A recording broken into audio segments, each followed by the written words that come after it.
Buenos días, hermanos. Espero que estén bien, que hayan tenido un buen descanso y que la gracia de Dios esté con cada uno de ustedes. Vamos a meditar este viernes que Dios nos da. Para ello nos vamos a ir pasaje que encontramos en Primero de Reyes, primer libro de Reyes, capítulo 19. En primer lugar, versículo 9 y después versículo 13. Y allí se metió en una cueva donde pasó la noche, y vino a él palabra de Jehová, el cual le dijo: ¿Qué haces aquí, Elías? Versículo 13. Y cuando lo oyó Elías, cubrió su rostro con su mano y salió y se puso a la puerta de la cueva. Y aquí vino a él una voz diciendo: ¿Qué haces aquí, Elías? Hoy quiero que a través de este pasaje, que la mayoría conocemos, ¿no? Aquella historia en la que Elías, pues, dolido, ¿no? Y digamos entristecido, pues había caminado por el desierto y se había quedado durmiendo debajo de un enebro. Este pasaje nos va a enseñar varias cosas, sobre todo que nosotros debemos saber en qué lugar nos encontramos. Después de quedarse dormido, cuenta la palabra que Elías fue fortalecido, ¿no? Con una torta cocida, y que fue fortalecido con agua también, para ir a un lugar, que es este, el monte Oreb, el monte de Dios, donde él iba a dar la queja a Dios, básicamente, ¿no? Le diría que, bueno, que él había tenido un vivo celo por Jehová de los ejércitos, pero que los altares de Jehová habían sido derribados, los profetas habían sido muertos, que él solo había quedado y que le perseguían para matarle.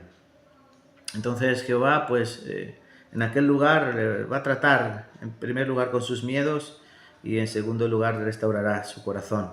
Pero sobre todo debemos entender qué significa para nosotros. Aquí en dos ocasiones: ¿qué haces aquí, Elías? Versículo 13, ¿qué haces aquí, Elías? Versículo 9 y 13.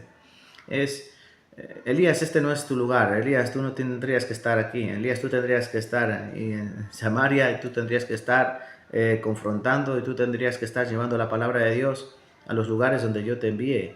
Ese es tu lugar, no aquí. Entonces, hermanos, nosotros vamos a pensar hoy en qué lugar nos encontramos. Miren, cuando Dios pregunta, en estas dos ocasiones, Dios cuando pregunta no quiere información. Dios sabe perfectamente dónde nos encontramos.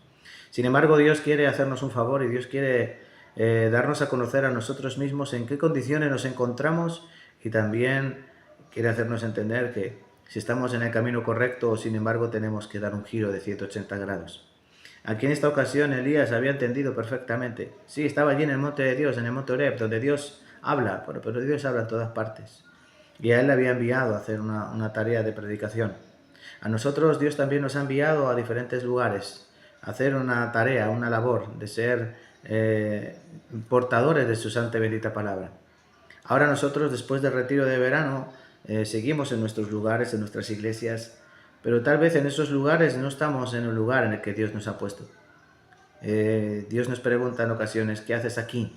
Y no porque nos encontremos en un lugar que no nos corresponde, sino que nos encontramos en una situación espiritual que no conviene a un cristiano. Entonces hoy yo quiero que meditemos esto, hermanos.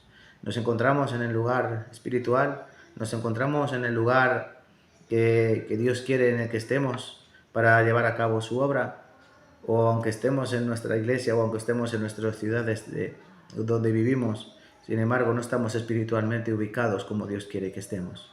Entonces vamos a pensar y a meditar en esta palabra, y si la respuesta, que Dios ya la conoce, pero que nosotros encontramos, es negativa, pues volvamos al sitio que nos corresponde, volvamos al lugar de reposo, volvamos a ese lugar donde el Señor apacienta, donde el Señor confronta, donde el Señor alimenta y donde Dios fortalece.